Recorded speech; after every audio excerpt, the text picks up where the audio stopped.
everyone, I'm Heather from Woolly Elephant. Have you found, especially if you're a bag maker, do you have lots of offcuts of webbing? The stuff that you make your bag straps with and your handles with, often you might only need 1.5 meters, but you have to buy 2 meters because everywhere sells it by the meter or by a 3 meter bundle, so you end up with all these short bits. Now, yes, you can use them for short handles on bags, but if you're building up a pile, a bit like I've got here, what about making them into something? So I've already made a few. This is what I've got left now. So I made a little tub with them, sewed them together and made a tub. So you've got this can, it's like your nylon webbing that's quite strong. You quite often buy it in a 1 inch or a 1.5 inch width for your bags. Well, I've got quite a bit of 1 inch. And then this one, this is a cotton, like a cottony one. For your wider bag strap handles, this is the 38mm, which is 1.5 inch.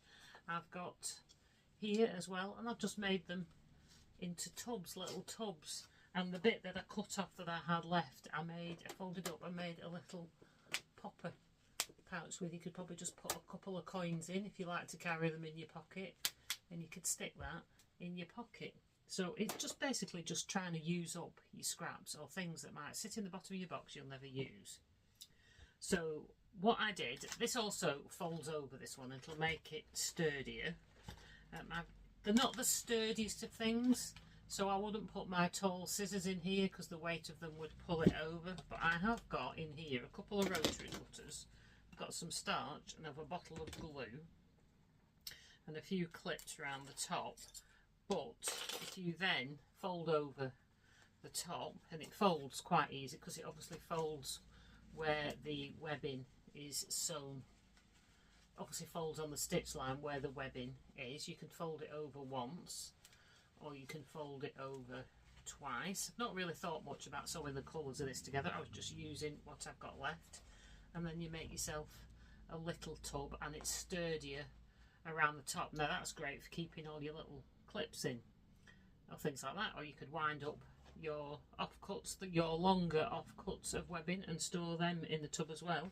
This one I've also folded over, and I've folded this one to the inside because I wanted the way I wanted it to look on the outside, because I only had green and yellow. I thought a bit more about where I placed them for this, and then I've folded them over to the inside, and then I've stitched around so it doesn't fall back up, and that makes a nice top as well.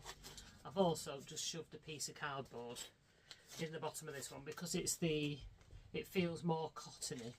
It's obviously softer, so I wanted a bit more rigidity, so I've put a little bit of cardboard in, which you could cover with fabric, or you could use plastic canvas like cross stitch mesh. You could cut a piece of that and put in, maybe put a little cover over it if you wanted to, but I just put cardboard in because this is just for myself and I'm not bothered about what's in the bottom. It's just to keep it so it stands a bit more upright. I based these on an idea I once did, this little basket made with strips of fabric folded like you would if you were making bag straps, sewing them together. But this is really quick and easy to do. So if I just put them back away, so they sit in there quite nicely. So all you need, because I'm using lots of different colours, I'm just using I think I've got a black thread for the top and there's a cream thread. For the bottom, I'm just using what's in my machine, so you'll be able to see my stitching. Obviously you could choose your threads to match what you're doing. You could use a variegated thread, would look quite nice. A rainbow variegated thread would look quite nice for this. So for this size, for both of them, I think I did I used a 16-inch length, roughly, thereabouts, to make this size. And when I've done the corners, I've used the width of the actual webbing as a guide to do the box corners afterwards. I made them both the same size. I think I used the same length on both, but because of the width of the actual webbing, changes the shape of it because I've used the width of the webbing, as you can see on the bottom, to make the box corners rather than trying to sew it in between anywhere. So it was just a random size. So all you need is your webbing. If you're using like the poly webbing, like this is, that you can melt with a lighter to seal the edges, then you need a lighter, some kind of flame. If you're doing it in like a cottony one, a heavier cottony one, you might want to zigzag all the edges. But you could do that after you've sewn them all together and cut it out. You could overlock the edges or zigzag the edges so that it doesn't fray. So you don't even really need to trim them unless you want a particular size. I'm just going to go with the shortest length of webbing that I've got, which will end up determining the size of the basket that you do. So I'm just going to sew them all together, and then we'll trim it down, and that'll determine the size. So we're just going to sew them together with a zigzag stitch. I think I used a 16-inch length for these. It worked out to be 16 inches long to make these ones. Okay, so then you're going to butt them up close together. They're going to be edge to edge, not folded, not overlapping, they're just edge to edge. And then you want to set your machine on a zigzag stitch. I've got my zigzag at size 3 wide, so where it goes across the width, I've got size 3. My machine will go up to 7, but that's too wide, and the wider you have it, the more likely these are to fold over and drop down behind each other when they're sewn together and they're upright like this. It doesn't affect it in any way, but it does mean it moves a little bit, and I'm hoping with them closer together it'll move a bit less. I've also got, when you're sewing them, let me just take that out. You can't see it on this one because the stitches blend in. Just put them down.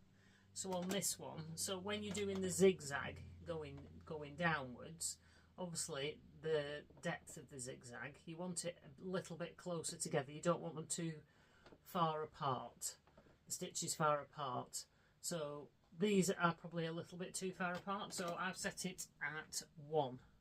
So 1 on your stitch length and 3 on your stitch width. So then you're going to butt them up together, or decide the pattern that you want them in. I'm just going to pick them up randomly. You hold them together, line up the line where these two, where they meet, put that to the centre of your foot. So that runs down the centre, gap up the middle of your foot, and then just hold them together and zigzag. I'll show you what this looks like when I've done a couple. I'm just going to back stitch a few stitches there to hold that together. But we're going to trim it down anyway. I just don't want it pulling apart in the meantime. And then just hold the two together. I know you probably can't see that very well from the angle we're sat at, but just hold them butted up against each other. And don't go too fast. And you're just going to go across.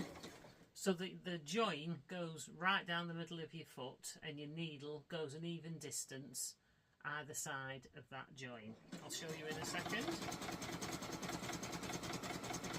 Now the slower you go, I'm going quite quick, but the slower you go, the less likely you are to go offside, where it's more one side than the other.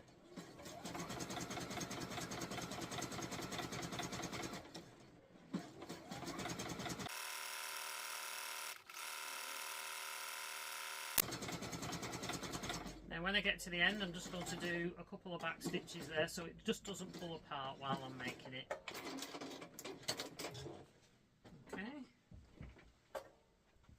So there you can see the zigzag. On that side it's black. You might see it a bit better on that side where the zigzag is cream. That actually looks quite nice on that side. So you can see they're just butted up together, and they are actually fitting a lot tighter and a lot neater than the previous ones that I made. Okay, so all you want to do now is carry on, add your next colour in, and just stitch down to the length of the shortest one, basically. Just keep stitching them together, and then we're just going to trim them down afterwards. So I'll meet you back here when I've done all those.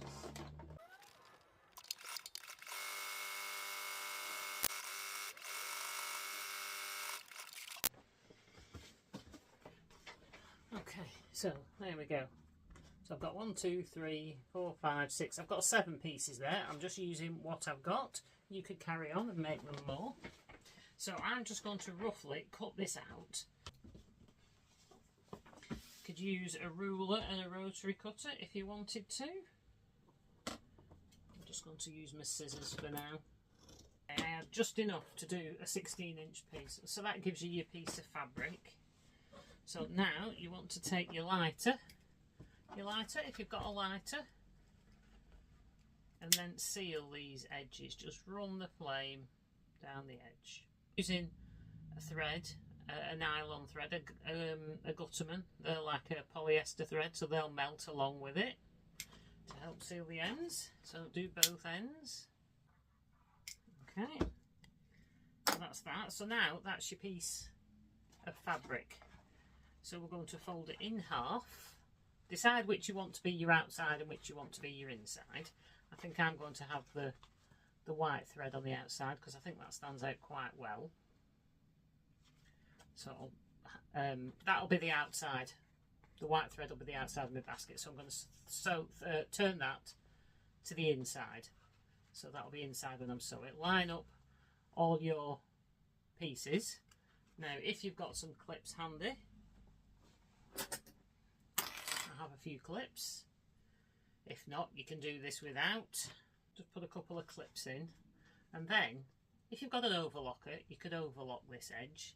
If you've not, then don't worry about it. Use the zigzag stitch. Going to zigzag right over the edge of the fabric, so you'll be on the fabric on one side and going off it on the other side. So you want to keep your zigzag quite short. You can have it. I'd maybe widen your stitch to from 3 to 5, 4 or 5, depending on how wide you can go on your machine. I'll just widen it to 4, just so it gives me a bit more room to go over the edge. Okay, so mine starts with the needle to the right. So the right, over to the right is off. It's actually off my fabric. Okay, put your foot down. And then just start sewing. Go slowly, go a couple forward, and then I'm going to go back. I'm going to have a millimetre. I'm on the length of the stitch. Sorry, yeah, the length of the stitch I've got set at 1. So you do want it quite close together. I'm going to back stitch to the end, because obviously you want to seal the ending. So, and then just zigzag all the way down. When you get to the end, back stitch a couple of times just to make sure that's done. Okay.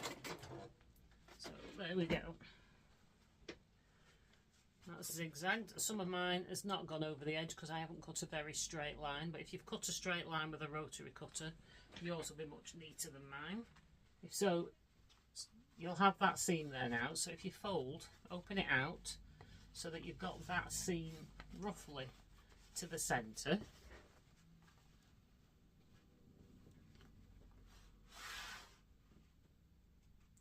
So now that's approximately 20 centimetres wide, which is 8 inches. And then I'm going to clip that. So clip that, and then we're going to do the same. We're just going to zigzag across this seam as well. You will have to push the seam that you've made to one side as you sew over it. So just push that to one side, preferably towards you. Then as your foot goes over it, it's not pushing against it, it's going over it. Okay, like this. So I've pushed the centre to the side, and then as that goes on my machine will just go straight over that. If you push it the other way, it'll be pushing against that and you might get stuck. Okay, now, so we're just going to do the same thing again that you've just done on the zigzag, and zigzag straight across the bottom. You might want to backstitch at the start and the end. If you've got a hump jumper, a bulky seam aid, you might want that for getting over the edge. If you haven't, you could just fold up a bit of paper or card to put under the back of your foot to help level your foot out if you find you struggle to get over the edges. I'm going to start on the fabric, not off it, and then that makes life easier as well. You could also might use an offcut. I've got a little bit of an offcut of this, I could fold that in half and put that under the back of my foot as well, a bit of the webbing. So now I'm just going to sew that. So again, we're going to go off the edge, put your foot down. Now this is where you'll see your foot lean. So to make sure that you can get up over it, if you've not got a bulky seam aid for this, lift up your foot, push this under the back, and it will level it out.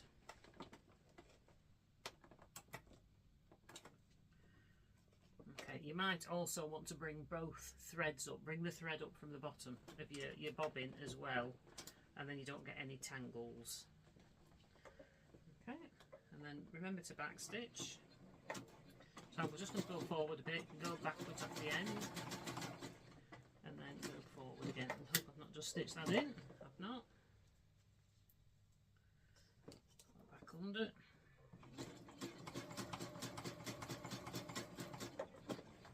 Now you definitely do want to go over the edge here, because when you open it out, it helps it flatten out.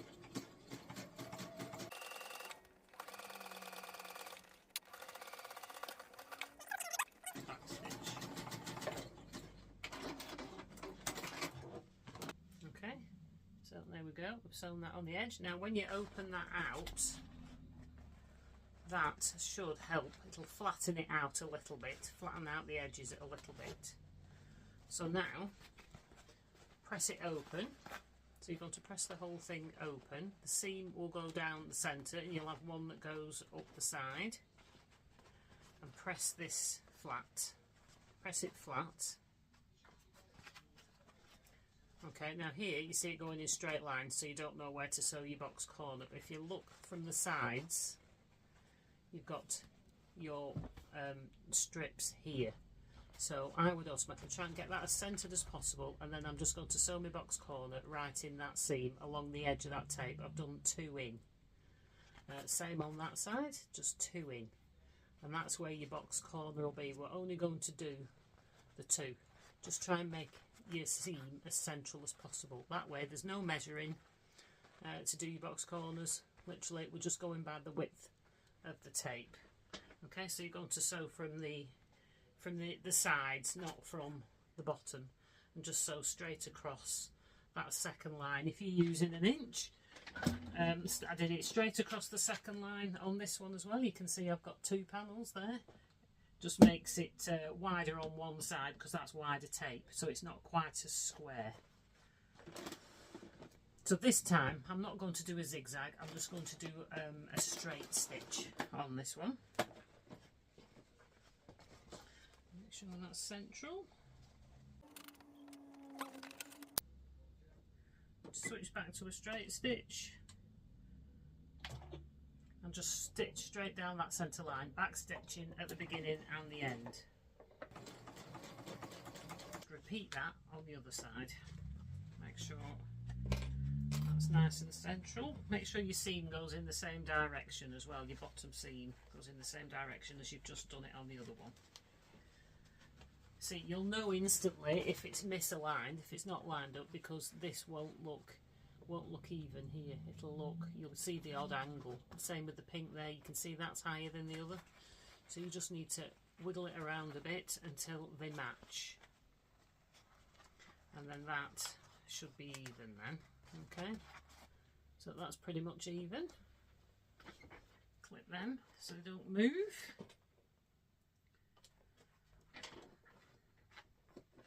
And then again, sew from the side, not from the bottom.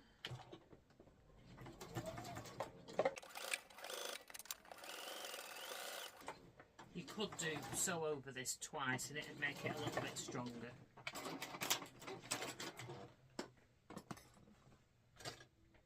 Okay, so that's those sewn. You would go and trim all your threads now. Now turn it in the right way. Now you could cut these as you would normally. So you could cut these corners as you might normally when you're making a bag, about 1/4 of an inch away from the edge. Or you could just leave them and glue them down or stitch them down. The choice is yours. So I'm just going to turn that through to the right side. You can also bind them as well. I'll show you in a second, if you're doing it with the fabric one, you could put a little bit of binding. It's only a straight edge, so it's quite easy to do. Okay, so that's folded. So they are on the, those are the flaps on the inside now. Can you see?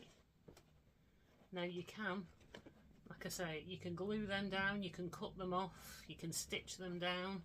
You can, if you open it out, if you can manipulate it under your machine, you can stitch them down if you really wanted to. It's harder with this poly webbing because it's quite stiff. Now on mine, I've trimmed them off on this one.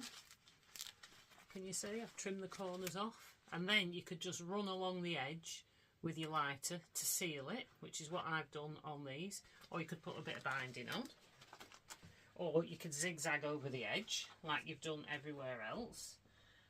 In this one, I'll just take all the stuff out of this one, because this is like a soft one, more like a, feels more like a cotton.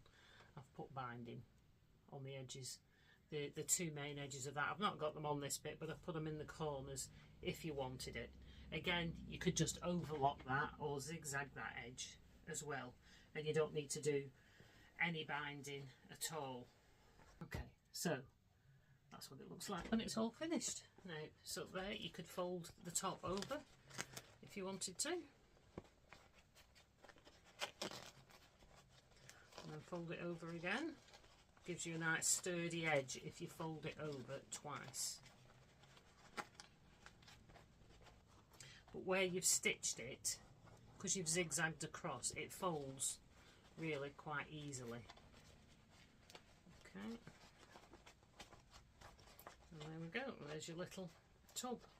It's a lot easier than sewing one out of fabric, and it's a great way of using up all your pieces of webbing, just to give you random little tubs. You could make a firm base for it. I think I'm going to leave those corners just in there. I quite like the look of it, to be fair. I'm going to glue it down with some Fabri-Tac, glue. I'm just going to glue them down with that. So that's it. So you've got now your nice little tub. This one's slightly smaller. I think I probably used one less strip in this one than I used in that one. And there's, like I say, your fabric one. That one was folded into the inside and stitched down. You can get that and sew it under your sewing machine. Under the sewing machine from the inside of the tub and stitch it down. Did a zigzag. No, I did a straight stitch all the way around that in a cream thread so you can't see it. You can't see it at all. Or you could do a zigzag all the way around. Okay, so there we go. That's all my little tubs. That's the fabric one. You could put little handles on the side if you wanted to. So there you go. So I hope you enjoyed that. Isn't that a great way to use up your scraps of webbing? Bye.